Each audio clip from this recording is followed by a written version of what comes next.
प्रकांड विद्वान महापंडित रावण ने मरने से पूर्व लक्ष्मण को बताई थी 3 राज की बात जो बनी थी उनके पतन का कारण।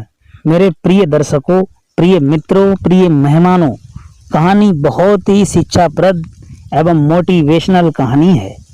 मेरे प्रिय दर्शकों, प्रकांड विद्वान रावण ने मरने से पहले लक्ष्मण को 3 बातें कौन सी बताई थी जो उनके पतन का कारण बन गई थी, मृत्यु का कारण बन गई थी। मेरे ये प्रिय दर्शकों, 3 बातें बहुत ही प्रेरणादायक, समझने की बात। आज आपको वो बातें बताएंगे जो रावण ने लक्ष्मण को बताई थी। मेरे प्रिय दर्शकों, ध्यान से कहानी को शुरू से अंत तक सुनते रहें, तभी ये पता चलेगा कि रावण ने कौन सी 3 बातें बताई थी। प्रिय दर्शकों, कहानी शुरू करने से पहले क्षमा याचना रिक्वेस्ट है कि चैनल पर नए आए हैं तो कृपया चैनल को सब्सक्राइब अवश्य कर लें और बेल आइकन को दबा लें। जय श्री राम मित्रों, स्वागत है हमारी पुनः इस चैनल भक्ति से भगवान तक में। आइए अधिक समय न लेते हुए सीधे कहानी पर बात करते हैं कि रावण ने कौन सी 3 बातें लक्ष्मण को बताई थी। हर प्राणी के भीतर कुछ अच्छाइयाँ होती हैं तथा कुछ बुराइयाँ। रावण के साथ भी ऐसा ही था। रावण की सबसे बड़ी दुर्गढ़ था उसका अहंकार, जिसने उसका सर्वनाश कर दिया था।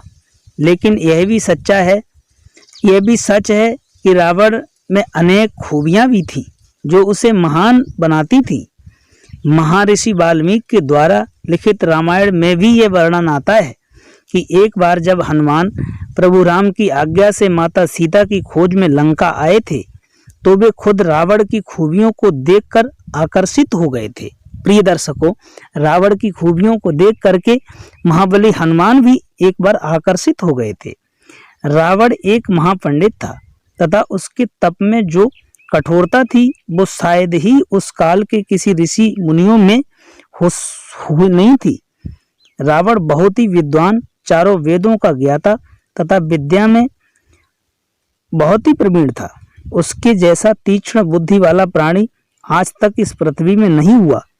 इंसान के मस्तिष्क में ज्ञान व बुद्धि का भंडार होता है जिसके बल पर वो चाहे वो पा सकता है। परंतु रावण के तो 10 शीश थे। रावण के इस अद्भुत ज्ञान को देखकर भगवान शिव ने उन्हें अपने घर वास्तु शांति के लिए आचार्य पंडित के रूप में निमंत्रण दिया था। रावण की मां का नाम कैकसी था व पिता का नाम ऋषि विश्रवा था। रावण की माता एक दैत्य कन्या थी। रावण के भाई बहनों में कुंभकर्ण, विभीषण, बहन शूर्पणखा के साथ ही धन के देवता कहे जाने वाले कुबेर देव भी उनके भाई थे। प्रिय मित्रों, रावण ने अपने कठोर तपस्या के बल पर भगवान शिव को प्रसन्न किया और वरदान मांगा, परंतु शिव जानते थे कि रावण उनके वरदान का गलत इस्तेमाल करेगा।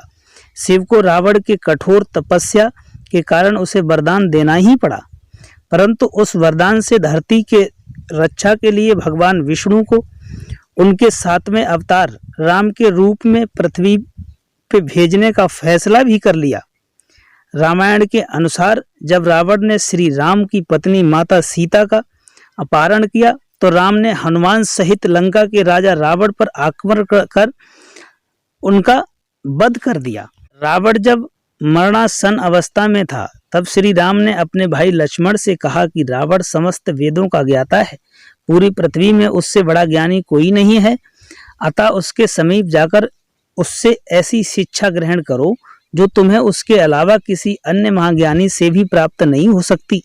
राम की आज्ञा पाकर लक्ष्मण रावण के समीप गए और उनके सर की ओर खड़े हो गए, परंतु रावण उनसे कुछ नहीं बोला।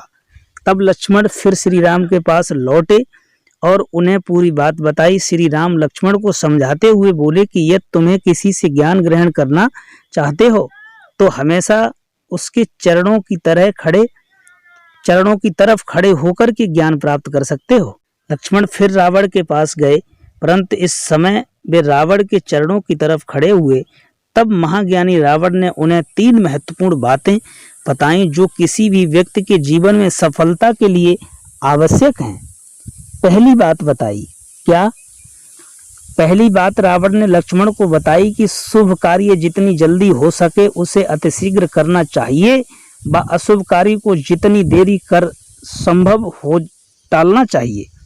मैंने प्रभु श्री राम को पहचानने में बहुत देर कर दी और उनसे शत्रुता मोल लेने के कारण ही आज मैं इस हालत में पड़ा हूँ। ये बात पहली बात बताई रावण ने।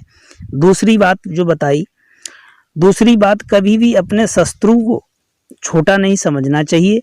मैंने अपने शत्रु को भली भांति नहीं आंका तथा जिन्हें मैं वानर और भालू समझ रहा था, कम समझ रहा था, उन्हें मेरी पूरी सेना को नष्ट कर दिया उन्होंने।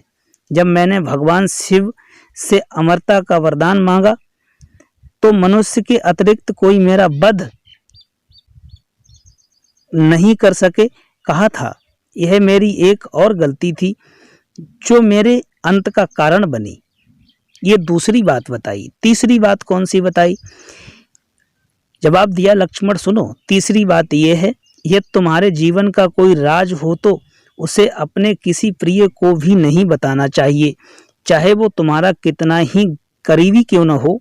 यह भूल कर मैंने विभीषण को अपना राज बता दिया और जिंदगी की तीसरी सबसे बड़ी गलती कर बैठा, जिसके कारण आज मैं मृत्यु अवस्था में पड़ा हुआ हूँ। उसी के कारण भगवान श्री राम ने मुझे मार दिया है।